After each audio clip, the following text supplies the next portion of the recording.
Your big takeaway from Biden's trip overseas? Well, I think he's been fantastic in terms of building an alliance. He's not, put boots on the ground and all of that. He's heard the appeals. He knows the moral cause is correct.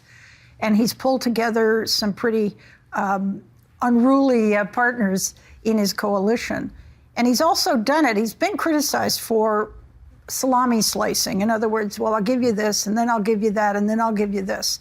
But I think that he had to do that strategically, because to have leaped immediately into an overwhelming flood of weaponry to a brand new army would have scared off Germany and others and said, whoa, and might have pushed Putin into doing something nuclear. Is there any part of you, though, that when you hear an American president pledge unwavering support and we're not leaving, that you question that at all? Not this time, not this one. Because usually, and of course, that's that only applies to his tenure. Yes, but usually when I hear an American president pledging unwavering support, the next thing they sometimes do is waver. And Yes. when they say, we're here for the long haul tends to last a lot shorter than most people thought. You worried about that at all? Not with this guy. Okay. I think this is sincere and genuine, and I think it's very moralistic. But there are forces inside the U.S. that are sort of baying at the moon to change things. Well, there's a big, well, I shouldn't say big. There's a chunk of people in the Republican Party right now that want nothing to do with this at all. The Putin Republicans? Well, you want to call them that? Is that what they are? To me, they are. They spout Russian talking points. And, if they aspire to run a superpower country, they should pretty much be knowledgeable about, how this sounds and who they're quoting. To say things that they say, no blank check and that sort of thing. I mean, Biden's never said no blank check. And so it's very, it's unhelpful, and it's politicizing. Obviously for domestic purposes, which is not a good thing. Russia and China have been very cozy over the last few years in a kind of anti-American alliance. And here is what you recently wrote about where China is now. Sheldon, the graphic, if you would. China's President Xi pays lip service to peace but subsidizes Russia with oil purchases. Europeans are angry after they have stopped buying Putin's energy at great cost to their economies. They expect Xi to put pressure on Putin to stop this war, and if he doesn't, China's prospects will suffer. The world's silent superpower must finally wade in and end its equivocation. So-called neutrality and trading with the enemy are mutually exclusive. As apartheid fighter Desmond Tutu wisely stated to fence-sitters years ago, to be neutral is to back the aggressor. Okay, what would you like to see China do right now? China is playing a very careful, cautious, balancing game. And I don't blame them. Look, India is doing the same thing, by the way. And, we don't perceive India as a superpower problem. But it's going to catch up to China in about 10 years, almost, India in size. And they're also buying the oil. And they're buying weaponry from Russia also. So what China is doing, however, is they are hedging their bets. They're doing just as much as they need to do to placate Putin. And they have been outspoken about the nuclear thing, the nuclear threats. And they have proposed a peace idea, which is not going to necessarily go anywhere, but at least they're using the peace word. And they're attempting to do something. So China is not, to me, anywhere near the problem that Russia is a rogue state run by a maniac. And, China, to me, is a competitor, a vicious, sometimes cheating competitor in economic matters. But I do not see China as a conquest country.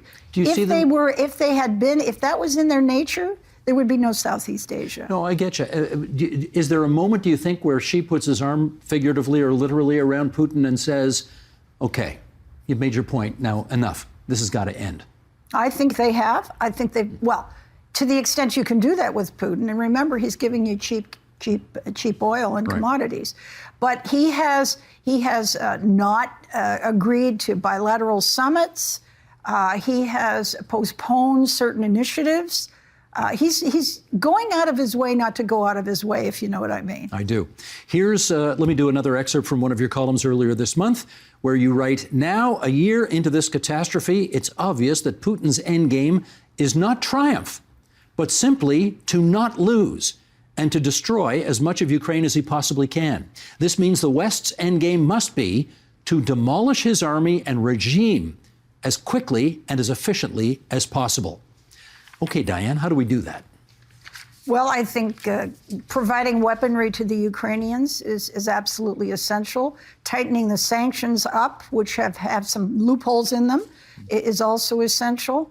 And I think also being open-minded, as Ukraine should be, to any sit-down possibilities with Putin to at least stop this war. Zelensky and Putin sitting down together? If they leave the Ukrainian territory, absolutely. And I think that has to be the condition. Does that include Crimea? Yes. The whole 9 yards? That is Ukraine. You have suggested in one of your pieces as well that Russia could fall apart. It's not beyond the pale that Russia as a state could fall apart. Can you play that out? What does that look like? Well, what that looks like is that I think there's 46 republics inside the Russian Federation. These are republics with different ethnic groups. They're not white Russians. They're mostly Central Asians. And, they're Tatars, they're Bashkirtis, they're Chechens. These people are Caucasus people. They are completely different people ethnically. And they are bound into this government. And by the way, most of their sons are the ones going to war.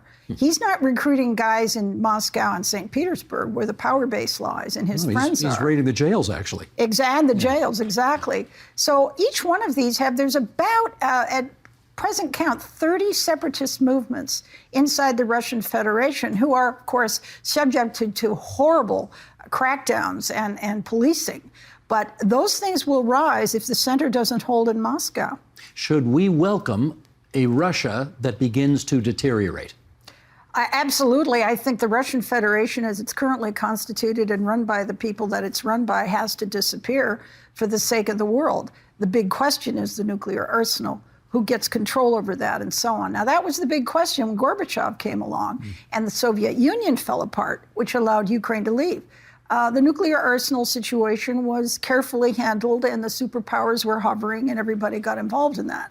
So, you don't want some breakaway republic having a bomb, but that's possible.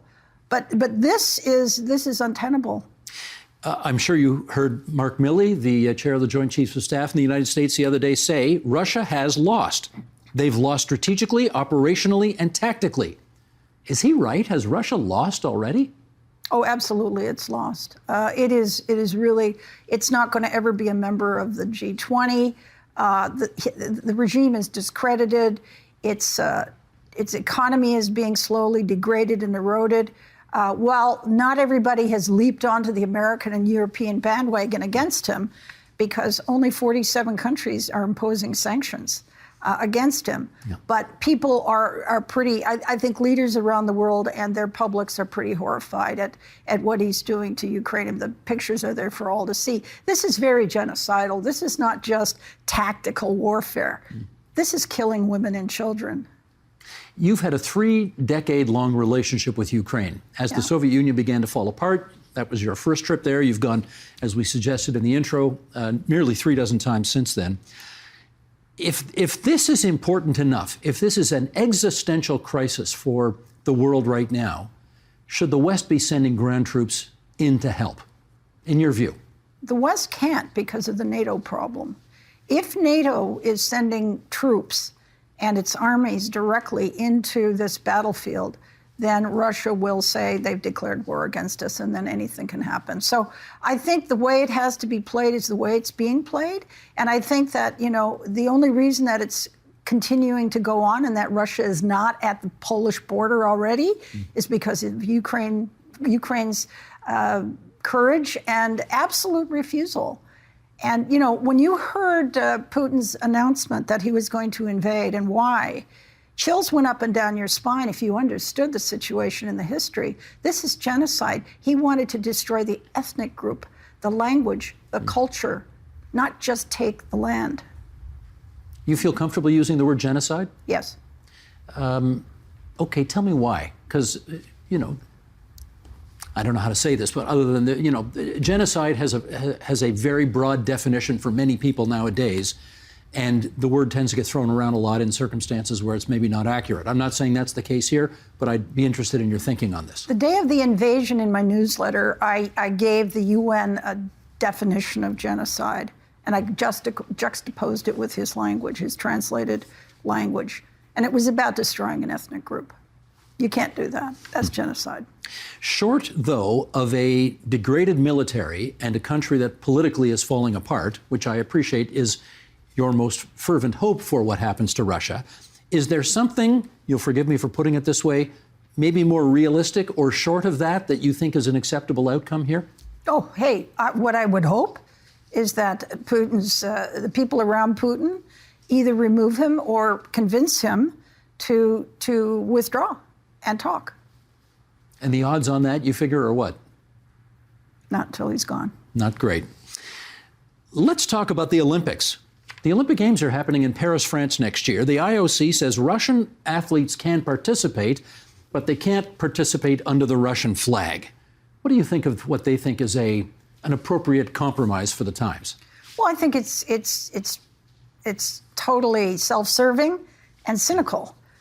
This faux flag business with no anthem has been what Russian athletes have been competing at the Olympics beneath for a number of years because they dope. They use doping techniques for their athletes, and they cheat.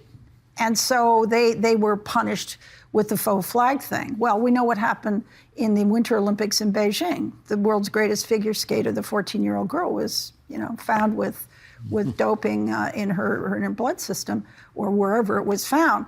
So they don't learn. And the other thing is that to allow them to do this is to allow them to use athletes and artists, I would say, as propaganda tools, which is the only positive propaganda tools they have anymore, because people just know what they're doing to a neighboring country that never provoked any violence. And it looks like Russian athletes will be allowed to participate in those Paris Olympics, despite the concerns of many that they ought not to be there at all. That's certainly your view. What should Western nations do if that ends up being the way it's going to be? A number of nations, certainly the Baltic nations, and I hope Canada will consider demanding the Olympic Committee ban them altogether from the Games in 2024. Now you say consider urging a ban. That's not demanding a ban, that's considering. No, they would consider demanding the ban. They would consider making a demand that the ban is imposed. Now, you can demand it, and if you don't get it, then what do you do? Exactly. In the world of the arts, this is already has occurred. And I wrote recently about one Olympic standard Ukrainian athlete, 22 years old, who was blown up in this war 2 weeks after his birthday on January 1. And he was headed for the Olympics. He will never go to the Olympics. I don't think Russian athletes should go to the Olympics. But if they do, are you prepared to say that the government of Canada should decline to participate in those Olympics? That's a big decision because it's a big decision because of the training and the costs and the hopes and the aspirations of all our athletes. It's a tricky one. And if the IOC wants to continue to be this way, I think that Canada and other countries should start to withdraw financial support. Here's the other side of the argument, which I've heard numerous times in relationship to the National Hockey League, which of course has a significant number of really good Russian players in it. And the argument goes like this. We can't really know what kind of pressure the Putin government puts on either those Russian athletes in the NHL or their families back home in Russia to really feel comfortable saying that we should kick all the Russians out of the NHL or we should kick all the Russian athletes out of the Olympic Games. Do you have any time for that theory? Well, I think that's an interesting one. I think it's valid. There's a very famous conductor, Gergiev, who the Munich Symphony kicked out because he refused to denounce his support for Putin and his invasion. You could demand that these people denounce Putin and his invasion. That's another way to address the problem. Hockey players or pianists or ballet dancers However, the reality is, to be fair, is if they did such a thing, their families would pay a price in Russia. That's the thing. I mean, a lot I of think people. they're blackmailed. I think they're held hostage to it.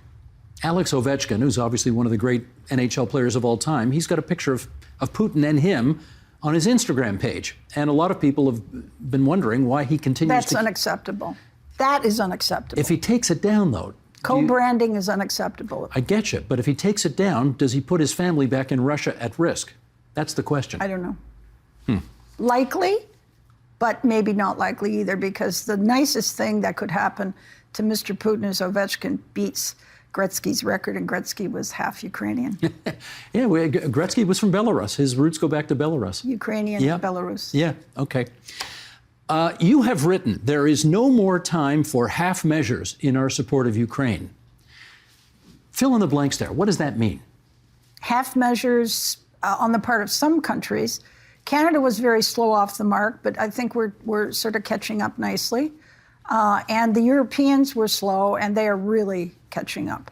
And so I think that that's important. And I think that people should be discriminating in terms of, you know, for instance, if I go to a ballet or a symphony, I'm not going to go if there's a Russian performing. I'm not. You really know. That's where Personally. you have drawn that line in your Absolutely. life right there. 100%. When you tell your friends that, what do they say? I don't think it comes up in conversation, but I'm not sure people are as rabid about it. Look, I've lost friends in this war. I care about this country. Let's talk a little bit about that. You first went to Ukraine, as we suggested 30 years ago, because, you know what? You're having a moment, I can tell. Yeah. Very upsetting. Should we pause? No, carry on. You've covered stories in dozens of countries all over the world. This one has apparently hit you harder than most. How come? Well, this is the biggest abomination in decades. This is unbelievable. 42 million people, you know, a developed nation, nice people, law-abiding, peaceful people. To be brutalized like this is just horrific. Now, this has gone on all over the world. I'm prepared to, you know, say that. It is a European war, which is why a lot of people in the third world, whose press I read, are not sympathetic and are not joining in that much, because they say, wait a minute, you ignored what's going on in Nigeria or what's in Yemen and so on. So I get that. But for me, this is personal. Ukraine, sadly, has had a lot of corrupt leadership of its own over the years. Yes. Have we indulged in that? Do we have some kind of culpability in that because we just turned a blind eye for so many years as well? As an anti-corruption activist for most of those years, There you go. writing and helping raise money for organizations, let me just explain that the Ukraine had a lot of corruption, politically and economically and judicially, and in their police and so on, but that was Russian influence. After they became independent, they were orphaned. They were not part of the European Union, and Russia decided to get back and stay in control. So they had schemes that allowed them to, it involved the oil transferred through the country. They would skim the profits and give it to Ukrainian presidents, to Ukrainian police, to oligarchs in Ukraine who were friendly. The country was carved up by a man who was married to a Russian woman into oligarchies. So about 1995, it was turned back into, after some years of independence, back into a little mini Russia. And since that time, for 30 years, the Ukrainians have been trying to get out from under the corrosive corruption of the Russian state. And they finally had their first free election, and Mr. Zelensky got elected with a reform platform, and that's why they were invaded. Because it was going to happen, it was going to work, and he would not countenance that. I'm going to ask you a question here you're really not going to like, but it's okay. You've had questions before you didn't like. There's a body of thought out there that says we have not adequately understood how under the thumb Russia has felt because we've played footsie with the notion of bringing Ukraine into NATO. When the Iron Curtain went down, we almost immediately allowed all of those countries to come into the NATO alliance. And as a result, Russia has, in their view, understandably felt that we've been beating our chests a little too high or a little too hard in the NATO countries, and they felt very threatened as a result. Do you have any time for that theory at all?